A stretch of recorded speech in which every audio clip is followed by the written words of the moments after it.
حدیث نمبر 617۔ ابو ذر رضی اللہ عنہ کہتے ہیں کہ میں رسول اللہ صلی اللہ علیہ وسلم کے پاس آیا۔ آپ کعبے کے سائے میں بیٹھے تھے۔ آپ نے مجھے آتا دیکھا تو فرمایا، رب کعبہ کی قسم، قیامت کے دن یہی لوگ خسارے میں ہوں گے۔ میں نے اپنے جی میں کہا، شاید کوئی چیز میرے بارے میں نازل کی گئی ہو۔ میں نے عرض کیا، کون لوگ؟ میرے ماں باپ آپ پر قربان ہوں۔ تو رسول اللہ صلی اللہ علیہ وسلم نے فرمایا، یہی لوگ جو بہت مال والے ہیں، سوائے ان لوگوں کے جو ایسا ایسا کریں۔ آپ نے اپنے دونوں ہاتھ سے لپ بھر کر اپنے سامنے اور اپنے بائیں طرف اشارہ کیا، پھر فرمایا، قسم ہے اس ذات کی جس کے ہاتھ میں میری جان ہے، جو بھی آدمی اونٹ اور گائے چھوڑ کر مرا اور اس نے ان کی زکوٰۃ ادا نہیں کی تو قیامت کے دن وہ اس سے زیادہ بھاری اور موٹے ہو کر آئیں گے جتنا وہ تھے، اور وہ اسے اپنے کھروں سے روندیں گے اور اپنی سینگوں سے ماریں گے۔ جب ان کا آخری جانور بھی گزر چکے گا تو پھر پہلا لوٹا دیا جائے گا، یہاں تک کہ لوگوں کے درمیان فیصلہ کر دیا جائے۔ امام ترمذی کہتے ہیں، ابو ذر رضی اللہ عنہ کی حدیث حسن صحیح ہے۔ اس باب میں ابو ہریرہ رضی اللہ عنہ سے بھی اسی کے مثل روایت ہے۔ علی رضی اللہ عنہ سے مروی ہے کہ زکوٰۃ روک لینے والے پر لعنت کی گئی ہے۔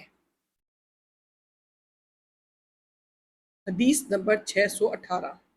ابو ہریرہ رضی اللہ عنہ سے روایت ہے کہ نبی اکرم صلی اللہ علیہ وسلم نے فرمایا، جب تم نے اپنے مال کی زکوٰۃ ادا کر دی تو جو تمہارے ذمہ فریضہ تھا اسے تم نے ادا کر دیا۔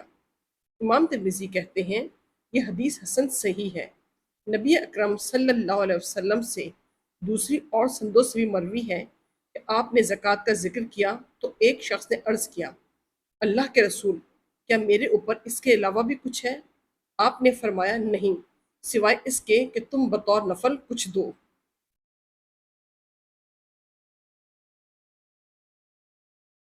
حدیث نمبر 625۔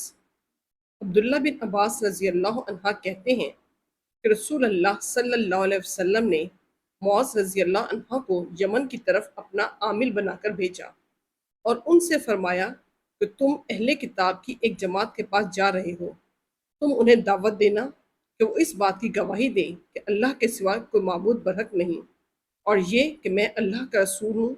اگر وہ اس کو مان لیں تو انہیں بتانا کہ اللہ نے ان پر رات اور دن میں 5 وقت کی نماز فرض کی ہے۔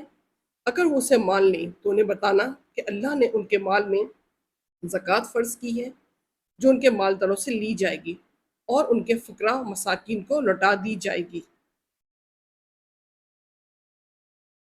اگر وہ اسے مان لیں تو تم ان کے عمدہ مال لینے سے اپنے آپ کو بچانا اور مظلوم کی بد دعا سے بچنا، اس لیے کہ اس کے اور اللہ کے درمیان کوئی پردہ حائل نہیں ہوتا۔ امام ترمذی کہتے ہیں، ابن عباس رضی اللہ عنہما کی حدیث حسن صحیح ہے۔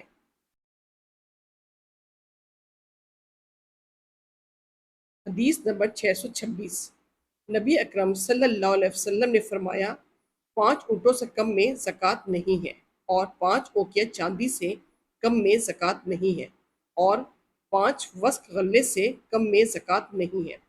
امام ترمذی کہتے ہیں، اس باب میں ابو ہریرہ، ابن عمر، جابر، عبداللہ بن عمر رضی اللہ عنہم سے بھی احادیث آئی ہیں۔ حدیث نمبر 628۔ ابو ہریرہ رضی اللہ عنہ کہتے ہیں کہ رسول اللہ صلی اللہ علیہ وسلم نے فرمایا، مسلمان پر نہ اس کے گھوڑوں میں زکوٰۃ ہے اور نہ ہی اس کے غلاموں میں زکوٰۃ ہے۔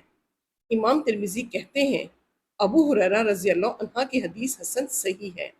اس باب میں علی اور عبداللہ بن عمر رضی اللہ عنہم سے بھی احادیث آئی ہیں، اور اسی پر اہل علم کا عمل ہے کہ پالتو گھوڑوں میں جنہیں دانہ چارہ باندھ کر کھلاتے ہیں زکوٰۃ نہیں، اور نہ ہی غلاموں میں ہے جب کہ وہ خدمت کے لیے ہو، الا یہ کہ وہ تجارت کے لیے ہو۔ جب وہ تجارت کے لیے ہو تو ان کی قیمت میں زکوٰۃ ہوگی جب ان پر سال گزر جائے۔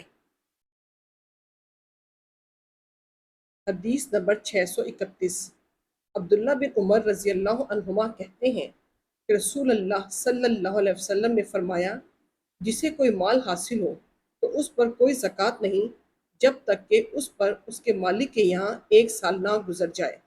امام ترمذی کہتے ہیں اس باب میں سراب بنت نبھان غنویہ رضی اللہ عنہا سے بھی روایت ہے۔ حدیث نمبر 635۔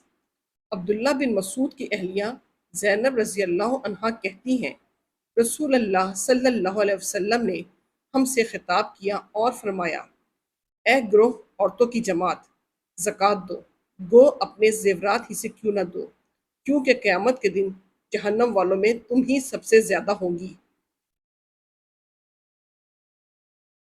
حدیث نمبر 639۔ ابو ہریرہ رضی اللہ عنہ کہتے ہیں کہ رسول اللہ صلی اللہ علیہ وسلم نے فرمایا، جس فصل کی سینچائی بارش یا نہر کے پانی سے کی گئی ہو اس میں زکوٰۃ 10واں حصہ ہے، اور جس کی سینچائی ڈول سے کھینچ کر کی گئی ہو اس میں زکوٰۃ 10ویں حصے کا آدھا یعنی 20واں حصہ ہے۔ امام ترمذی کہتے ہیں اس باب میں انس بن مالک، ابن عمر اور جابر سے بھی احادیث آئی ہیں۔